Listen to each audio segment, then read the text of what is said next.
Hello everyone. आज 31 जुलाई और हम आर्टिकल डिस्कस करेंगे द एडिटोरियल। तो हर दिन 8 से लेकर 12 AM तक एडिटोरियल आर्टिकल अपलोड कर दी जाती है मेंस पर्पस से। तो मेंस के आपके जो भी करंट अफेयर है यहाँ पर डिस्कस की जाती है, सारे टॉपिक आपको कवर किए जाते हैं, कुछ भी छोड़ा नहीं जाता। और पीटी के भी आर्टिकल्स शाम में अपलोड किए जाते हैं 6 से लेकर के 10 के बीच में। तो आप पहली बार अगर वीडियो को देख रहे हैं तो एंड तक देखो, और अगर आपको लगे कि आपके एग्ज़ाम के लिए फ़ायदा है, आपको आसान कर सकता है, करंट अफेयर कवर करता है, तो लाइक करो, सब्सक्राइब करो, शेयर करो। तो आज का पहला आर्टिकल है मिलिटाइजेशन ऑफ अंडमान। तो mains GS paper 2 international relation से आर्टिकल को रिलेट करो। तो जब से गलवान घाटी में चाइना के साथ भारत का क्लेश हुआ, भारत अपनी मिलिट्री कैपेबिलिटीज़ को इन्हेंस करने को लेकर काफ़ी चिंतित हो गया। तो अब अंडमान एंड निकोबार आइलैंड्स पर भारत ने कुछ देशों को, जो हमारे लॉजिस्टिक एग्रीमेंट जिसके साथ साइन है, तो भारत ने अंडमान निकोबार आइलैंड को एसेस करने की परमिशन उन देशों को दे दी, जैसे कि ऑस्ट्रेलिया, जापान, यूएस। तो इन देशों के साथ हमारा लॉजिस्टिक एग्रीमेंट है, तो इन देशों को ये अप्रूव कर दिया भारत ने, वहाँ के अंडमान निकोबार आइलैंड्स को एसेस करने की परमिट दे दी। तो इसके नुकसान क्या है? तो अगेंस्ट में इसके आर्टिकल्स ये है कि वहाँ पर मलेशिया है, इंडोनेशिया है, और फिर मलक्का स्टेट है वहाँ पर। वहाँ से मलक्का एक स्टेट है जहाँ से सीपेज वगैरह वहाँ से गुजरती है, ट्रेड होता है। तो इस जोन को मिलिटराइजेशन करता है, और बाकी के वहाँ के देशों को ये भारत के डोमिनेंट, और वहाँ पर जो और भी जो देश वहाँ पर एसेस कर पाएंगे उस पोर्ट को, या फिर उस अंडमान निकोबार आइलैंड्स के इलाके को, तो बाकी देशों को कंसर्न होगा। बाकी देशों के साथ भी हमारे रिश्ते थोड़े से तल्ख हो सकते हैं, ठीक है, ख़ासतौर से मलेशिया, इंडोनेशिया। तो आपको यहाँ पर दो चीज़ जा कर के मैप में खोजना है। अंडमान निकोबार देखो जा कर के, और मलक्का कहाँ पर है, और फिर मलेशिया, इंडोनेशिया को किस तरह कंसर्न हो सकता है, या मैप में जा कर के देखो। तो दूसरी बात यह है कि देखिए, military facilities to foreign navy could still threaten region state.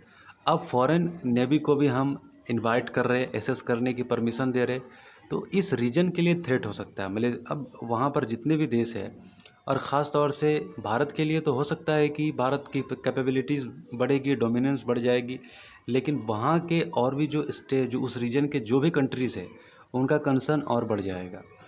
और दूसरी बात है कि lead the militarisation of the littoral state in the region. तो ऐसे में दूसरे देश को भी इन्वोक करेगा मिलिटराइजेशन की तरफ जो है बढ़ने को लेकर। और sharing military facilities will require sharing critical infrastructure with other countries. तो ये भी हमारे लिए भी थ्रेट है कि अगर हम अपने पोर्ट को, आइलैंड्स को अगर एसेस करने की अगर ये अनुमति अगर किसी देश को देते हैं, तो हमारे लिए भी, हमारे इंफ्रास्ट्रक्चर को भी नुकसान हो सकता है, और हमारी क्रिटिकल जो भी हमारा जो चीज़ें हो सकती है उससे भी हमें नुकसान हो सकता है, ठीक है। दूसरी बात है, और तीसरी बात है कि चाइना का अभी इंडियन ओशियन में कोई मिलिटराइजेशन एक्टिविटी नहीं। माना कि चाइना एग्रेशन दिखाता है, लेकिन चाइना के साउथ चाइना सी तक ही उनका एग्रेशन सीमित है। इंडियन ओशियन में अभी कोई भी मिलिटराइजेशन चाइना की तरफ से नहीं हुआ, जो कि अंडमान निकोबार आइलैंड्स में भारत बाकी के देशों को जो एसेस करने की परमिशन दे रहा है। तो ऐसे में चाइना को भी इन्वोक करेगा मिलिटराइजेशन बेस बनाने की, खास तौर से इंडियन ओशियन की तरफ या फिर इसके आसपास में। यहाँ पर इंफॉर्मेशन गैदरिंग करने के लिए चाइना भी ऐसी एक्टिविटीज़ करने की कोशिश करेगा। और दूसरी बात है कि इट कुल threaten the phrase environment in the area already made the islands of the facing significant threat from the climate change. Already climate change की वजह से यहाँ के इन्वायरमेंट को काफ़ी नुकसान पहुँचा है, और फिर मिलिटराइजेशन एक्टिविटी से यहाँ के पर्यावरण, वातावरण को और ज़्यादा नुकसान होगा। तो ये अगेंस्ट में आर्टिकल आप देख लें। और इसके फेवर में क्या आर्टिकल्स हो सकते हैं? देखिए, फेवर में पहली बात है कि भारत की अंडमान निकोबार आइलैंड्स पर, वहाँ के आसपास के रीजन पर भारत का जो है डोमिनेंस बढ़ जाएगा। यूएस, फ्रांस, सिंगापुर, ऑस्ट्रेलिया जैसे देशों के साथ हमारा लॉजिस्टिक पार्टनर है, और वो एसेस कर पाएंगे, तो फिर ये हमारी कैपेसिटी बढ़ जाएगी, ठीक है।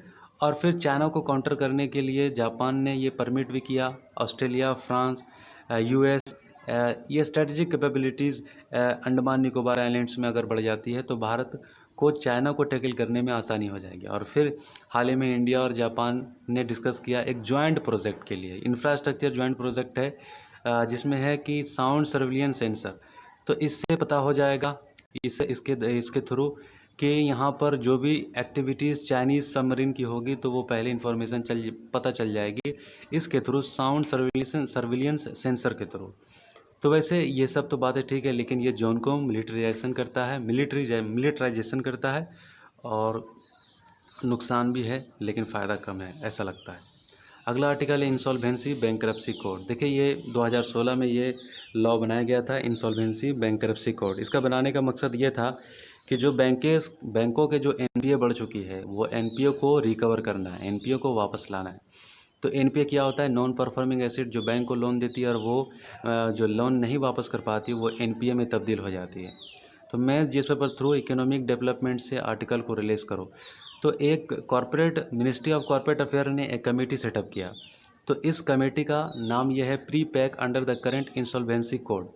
तो इसका मकसद क्या होगा? प्री पैक यानी कि जिसके पास बकाया है और जो बैंक है, दोनों आपस में एक एग्रीमेंट करेगी, दोनों के बीच में एक एग्रीमेंट होगा और एक कंडीशन तय होगी कि किस कंडीशन पर और किस शर्त पर आप वापस पैसे करोगे, और बैंक वो कंडीशन उसके सामने रखेगी जिनसे पैसा लेना है, और फिर उनको भी बैंकों को भी जो है उनकी कंडीशन के हिसाब से आपस में सेटअप करके जो है एक तय करके, मामला तय करके पैसे वापस ले जाने की बात की जाएगी। तो इसमें जो एक लॉ है, क्या है बैंकरप्सी कोड में? एनसीएलटी। एनसीएलटी क्या है? National company law tribunal. National company law tribunal क्या करता है कि झगड़ों को, इशूज़ को हल करता है, ठीक है। तो अब सवाल है कि यही फंक्शन, यही तरीके का जो है कह ले कि प्री पैक जो है डिस्प्यूट को सॉल्व करने का, मतलब इशूज़ को निकालने का और एनपीए को निकालने का तरीका यूके और यूरोप में इस्तेमाल किया जाता है। तो हमारे देश में ये चीज़ करने की है तो ये फ़ायदा कर सकता है, ठीक है। तो इसके दो कंसर्न हैं, इसके अप्रूवल चाहिए, एनसीएलटी के अप्रूवल चाहिए होगा, और फिर कॉर्पोरेट इंसॉल्वेंसी रेजोल्यूशन प्रोसेस के हिसाब से इसको आगे लेकर के चलना होगा। तो ठीक है, तो इसको याद रखिएगा, इंसॉल्वेंसी बैंकरप्सी कोड में जो एनपीए जो लॉ है इसमें ये चेंजेस किया गया है, मतलब चेंजेस नहीं हुआ है, ये तय किया गया है कि आपस में सेटअप करके एनपीए को हल्का करने की कोशिश की जाएगी और एक कंडीशन पर वापस दोनों पार्टी को तय करके लिया जाएगा। अगला आर्टिकल है मेंस जीएस पेपर 3 इन्वायरमेंट से आर्टिकल को रिलेट कीजिए। तो हरियाणा फॉरेस्ट डिपार्टमेंट ने एरियल सीडिंग करने की शुरुआत की है। तो एरियल सीडिंग क्या होता है? तो एरियल सीडिंग का मतलब ये होता है कि हेलीकॉप्टर के थ्रू, ड्रोन के थ्रू ऊपर से सीड्स को डिस्पर्स किया जाता है ज़मीन पर, और फिर उससे पौधे भी जो सीड को डिस्पर्स करना एरियल सीडिंग है। तो इसके मकसद क्या है? आप जानते होंगे कि अरावली हिल्स के पास जो कि वहाँ का इकोसिस्टम है काफ़ी इनबैलेंस हो गया। वहाँ पर माइनिंग के वजह से वहाँ की स्थिति, क्लाइमेट चेंज, बहुत ही बुरा इम्पैक्ट पड़ा है अरावली हिल को। तो अब यहाँ पर जो कदम हरियाणा फॉरेस्ट डिपार्टमेंट की तरफ से उठाया गया है, एरियल सीडिंग, तो वहाँ के इन्वायरमेंट्स को, इकोसिस्टम को आने वाले वक्त में कुछ फ़ायदा पहुँचा सकता है। तो ये वर्क कैसे करता है? देखिए वर्क कैसे होता है, पहले ये जान ले कि एरियल सीडिंग कैसे होगा। जैसे एक सीड होगा, उसमें थोड़ी सी क्ले होगी यानी कि मिट्टी होगी, और उसमें कुछ 4 कंपोनेंट होगा, कुछ ऐसी चीज़ें होगी जो कि हेल्प करेगा सीड को ग्रो करने में। तो होगी कैसे? ये होगा ये कि एक जो थोड़ा सा जो मिट्टी होगी वो टारगेट एरिया में फ्लाई ड्रोन्स के थ्रू जो है वहाँ पर डिस्पर्स की जाएगी, मतलब फैलाई जाएगी, और फिर वो नीचे गिरेगी वेट के हिसाब से डायरेक्ट लोकेशन पर जहाँ पर वो गिराना चाहती है। और फिर उसमें चूँकि बारिश का मौसम चल रहा है, रेन भी काफ़ी, न्यूट्रिएंट्स जो प्रेजेंट होना चाहिए इन्वायरमेंट में प्रेजेंट है, ग्रोथ अच्छी हो सकती है।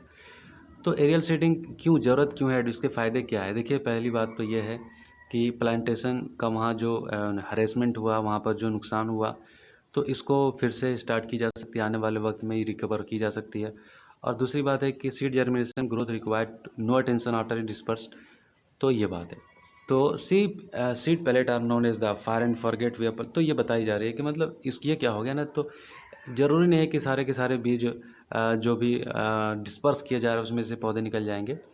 तो असल ये है कि फायर एंड फॉरगेट, मतलब आपने एक बार डाल दिया अब भूल जाओ, इस तरह का ये प्लांट किया जा रहा है। तो कैसे स्पीसीज़ को यहाँ पर चूज़ करना चाहिए? देखिए वही स्पीसीज़ को, उसी जाति के प्लांट को चूज़ की जानी चाहिए जो उस एरिया के लिए, हार्ट कंडीशन के लिए बिल्कुल परफेक्ट है और फिर जो सर्वाइव कर सके। ठीक है, तो ये आर्टिकल। दूसरा आर्टिकल है new education policy, social justice से आर्टिकल को रिलेट कीजिए। तो न्यू एजुकेशन पॉलिसी क्या है? 2020 ये सरकार ने लेकर के आया और ये अगले 25-30 साल से के बाद ये न्यू एजुकेशन पॉलिसी हमारे देश में लाया गया है। तो अब देखिए इसके क्या सिग्निफिकेंट है। पहली बात ये है कि keeping our institution heavy government regulation has taken the focus away from the quality.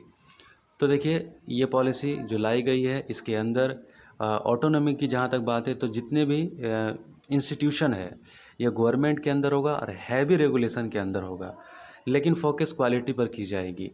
दूसरी बात है कि न्यू एजुकेशन पॉलिसी चेंज करेगा 200 टॉप रैंक यूनिवर्सिटीज़ को financials, academic, administrative, financial autonomy provide की जाएगी, उनको सपोर्ट किया जाएगा। तो this will allow them to the expand their course offering to keep with the interdisciplinary nature of the global innovation. तो provoke किया जाएगा जो कि ग्लोबल स्टैंडर्ड है एजुकेशन का, इसमें यूनिवर्सिटीज़ को उसमें आगे बढ़ने की प्रवोक की जाएगी। नेशनल रिसर्च फाउंडेशन, ये क्या है? न्यू एजुकेशन पॉलिसी एस्टेब्लिश करेगा नेशनल रिसर्च फाउंडेशन। ठीक है, तो across the discipline and support research, तो सपोर्ट करेगा रिसर्च को और डिसिप्लिनरी रिसर्च को। Government must fund fundamental applied research, universities, laboratories, research institution and cooperative. तो जो भी रिसर्च से जितनी भी जुड़ी चीज़ें हैं, लेबोरेटरीज़ है और कॉम्पिटिटिव जो भी चीज़ें चाहिए वो सरकार जो है फंड करेगी। और फिर इंक्रीज ट्रेंड पीएचडी, जो कि पीएचडी हमारे यहाँ डिग्री तक ही, बाकी जितने भी कह लें कि इंटर के बाद सब डिग्री तक ही सीमित रहती है और पढ़ाई पर फोकस नहीं की जाती, तो ये की जाएगी आर्टिफिशियल इंटेलिजेंस, मशीन लर्निंग, जियोनॉमिक्स। तो ये पीएचडी ट्रेंड किया जाएगा, पीएचडी जो बंदा है उसके लिए ये आने वाले जो है एजुकेशन पॉलिसी में ये सब चीज़ें ऐड की जाएगी। तो स्पेशलाइजेशन टैलेंट की जाएगी। ठीक है, टैलेंट को स्पेशलाइज किया जाएगा, खासतौर से पीएचडी जो कि ग्लोबली जो कि पीएचडी कैंडिडेट है उससे हमारे को कॉम्पिटिटिव बनाया जाएगा। इंफ्रास्ट्रक्चर फाइनेंस की जाएगी। ठीक है, development, sport, culture, hostel facilities, medical facilities, environment, तो ये सब इम्प्रूव किया जाएगा। The fund infrastructure higher education finance corporation must authorise to raise to the learn term. लेकिन जो भी फंड रेज कर पाएगा, जो भी यूनिवर्सिटी इंस्टीट्यूशन, वो तभी कर पाएगा जब वो ऑथराइज्ड होगा। ठीक है, तो ग्रोस इनरोलमेंट रेशियो की अगर बात करें तो स्टेट और डिस्ट्रिक्ट, ये सरकार जो है इसको 50-50% यानी कि 50% उसको पार्टिसिपेशन की जाएगी गवर्नमेंट के द्वारा और 50% पार्टिसिपेशन की जाएगी स्टेट के द्वारा। और फिर चाहे जो भी ज़िला में यूनिवर्सिटीज़, कॉलेज जो भी होगी, 50% स्टेट के द्वारा और 50% सेंट्रल गवर्नमेंट के द्वारा। और high education finance corporation should given loan, तो जो हायर एजुकेशन फाइनेंस कॉर्पोरेशन है वो भी लोन प्रोवाइड कर सकती है इंस्टीट्यूशन को, यूनिवर्सिटीज़ को। तो न्यू एजुकेशन पॉलिसी जो है ये education systems can survive the tremendous growth drive for education, तो अच्छा ग्रोथ एजुकेशन सिस्टम में लेकर के आएगा आने वाले वक्त में।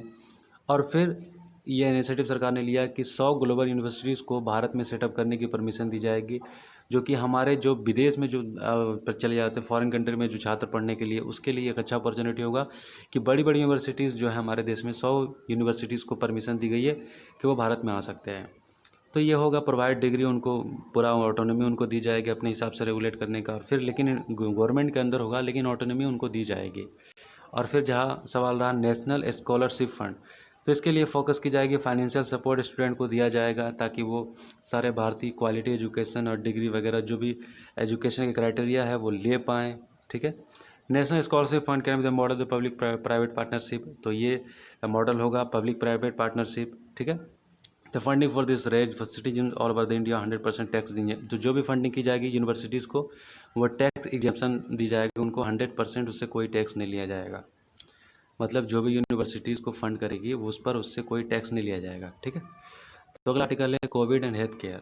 Mains GS paper 2 social justice से आर्टिकल को रिलेट करो। तो मैनी कंट्रीज जैसे कि यूरोप हो, एशिया हो, कोविड-19 से अब धीरे धीरे उभर रहा है। इंडिया, ब्राज़ील, यूएस इसमें से एक है। तो अब रहा सवाल कि यूएस, ब्राज़ील, इंडिया ये फेडरल, डेमोक्रेटिक और जो है एक बड़ी आबादी वाली देश है। तो lake of universal health care बात की जा रही है कि यूनिवर्सल हेल्थ केयर क्या होता है। जिस तरीके से यूनिवर्सल हेल्थ केयर समझ ले पहले। यूनिवर्सल का मतलब क्या होता है? यूनिवर्सल का मतलब ये हो गया कि एक यूनिवर्सल को ऐसा किया जाए, मतलब हेल्थ को ऐसा किया जाए कि यूनिवर्सली इतना मतलब अफोर्डेबल हो, हेल्थ केयर सिस्टम्स को लेना इतना अफोर्डेबल हो कि कोई भी बंदा कम से कम खर्च में, यानी कि सरकार उसको इतना मैनेजमेंट हो कि सरकार के थ्रू थ्रू मैनेजमेंट इतना अच्छा हो कि बंदे को हेल्थ केयर सिस्टम्स को इनटेक करने में कोई मसला ना हो, ठीक है। तो यूनिवर्सल हेल्थ केयर ये प्रोवोक करता है। तो रहा सवाल, three mention country is the lake of the universal health care in A true sense. तो जो अभी देखने को मिला कोविड-19 में क्या हुआ, हमारा हेल्थ केयर सिस्टम पूरी तरीके से फेल देखने को मिला। तो अगर कोई ऐसा पहले से यूनिवर्सल हेल्थ केयर प्लान होता कि यूनिवर्सल हेल्थ केयर अगर होता, तो देखिए होता क्या कि बर्डन जो जो सिचुएशन होती, जो इंतजामात होती, जो इंफ्रास्ट्रक्चर होता, पहले से हमारे पास कुछ अच्छा होता, ठीक है। और जो बर्डन है पब्लिक के ऊपर जो खर्च हो जाता है हेल्थ केयर में जाने के बाद, जो है पैकेट से पैसे बहुत ज़्यादा लग जाते हैं लोगों को। और फिर जो है ये भी एक वजह है देश में, हमारे देश में गरीबी की, कि लोग अक्सर जो है बीमार होते हैं और फिर उसके बाद जो है ये बीमारी की वजह भी जो है कई सारे, जो आप कह सकते हैं कि उनके पास नॉलेज की कमी होती है। और फिर अगला समस्या ये होता है कि उनकी पॉवर्टी ये हो जाती है कि बहुत ज़्यादा खर्च हो जाता है उनको, हेल्थ कवर करने में उनको काफ़ी समस्या हो जाती है। तो ये था। तो in India health are become leading the cause of poverty, तो ये भी वजह है, ठीक है। तो through private health care is a cheaper compare to the other countries, the per capita income of India is lot and per with develop. माना कि प्राइवेट केयर, हमारा जो भी हेल्थ केयर सिस्टम है ग्लोबली बाकी जितने भी देशों में जो पर कैपिटा जो खर्च है हेल्थ केयर फैसिलिटीज़ पर, वो ज़्यादा है, हमारे देश में कम है। लेकिन फिर भी हमारे देश में गरीबी भी बहुत ज़्यादा है। तो because of this reason India was unable to bring the pandemic under control. This is the complete lack of accountability in both the public and private sector health facilities.